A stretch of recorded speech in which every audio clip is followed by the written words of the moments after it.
primauté du pape, thèse d'après l'ordonnance du Christ, Pierre devait perpétuellement avoir un successeur dans sa charge de pasteur suprême, et ce successeur est l'évêque de Rome.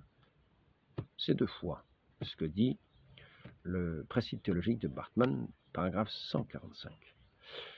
Explication, le Concile du Vatican a défini. Si donc quelqu'un dit que ce n'est pas en vertu de l'institution du Christ notre Seigneur ou en vertu d'un droit divin que le bienheureux Pierre a perpétuellement un successeur dans sa primauté sur toute l'Église, ou bien que le pontife romain n'est pas le successeur du bienheureux Pierre dans cette primauté, qu'il soit anathème. S4C2 d'Ensinger 1825. Deux vérités sont exprimées ici. Une vérité dogmatique, à savoir que Pierre devait toujours avoir un successeur, et une vérité historique, à savoir que ce successeur est le pape en fonction. Les deux vérités sont étroitement connexes. La thèse suppose le fait historique et que Pierre a exercé son ministère à Rome comme évêque et y est mort. La démonstration de ce fait incombe à l'histoire de l'Église. Au reste, il est admis aujourd'hui, presque unanimement, que les adversaires protestants, récemment encore par les Litzmann, etc., bien que ça... Voilà. La preuve, si le Christ voulait bâtir son Église sur Pierre comme fondement, si d'autre part il voulait que cette Église, selon sa promesse, persistât jusqu'à la fin du monde, la conséquence logique nécessaire est que ce fondement, qui donne à l'ensemble solidité et consistance, doit lui aussi persister. Autrement, l'Église serait sans fondement et ainsi persisterait d'une manière entièrement différente de celle de sa fondation. Que Pierre ne dut pas être ce fondement jusqu'à la fin du monde. Le Christ l'avait prévu en lui annonçant qu'il mourrait auparavant. Saint Jean chapitre 21, verset 19.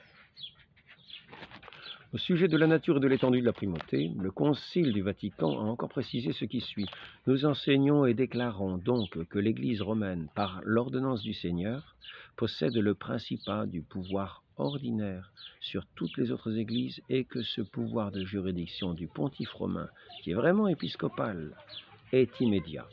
Envers ce pouvoir, les pasteurs et les fidèles de tout rite et de tout rang, tant en particulier que séparément que tous ensemble, sont liés par un devoir de subordination hiérarchique et de véritable obéissance, non seulement dans les choses qui ont trait à la foi et aux mœurs, mais encore dans celles qui se rapportent à la discipline et au gouvernement de l'Église répandue dans le monde entier.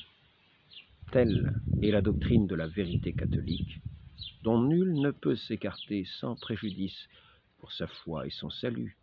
S4, C3, d'Ensinger 1827, donc en ce qui concerne la Sainte Liturgie aussi. Au nom du Père et du Fils et du Saint-Esprit, Amen. Ah, j'ai oublié.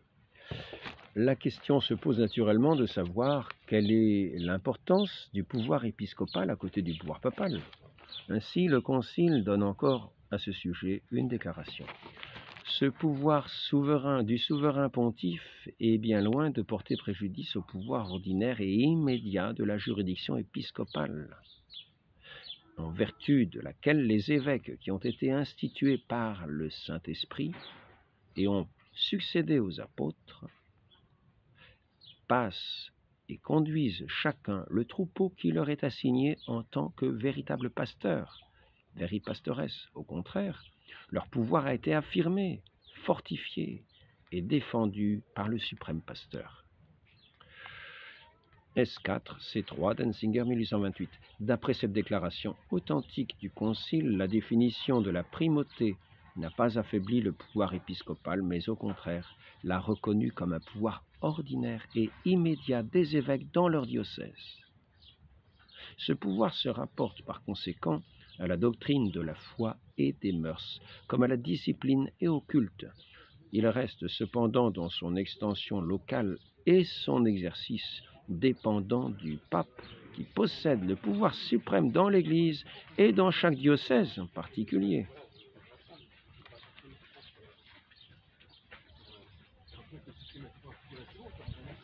Au nom du Père, du Fils et du Saint-Esprit, ainsi soit-il.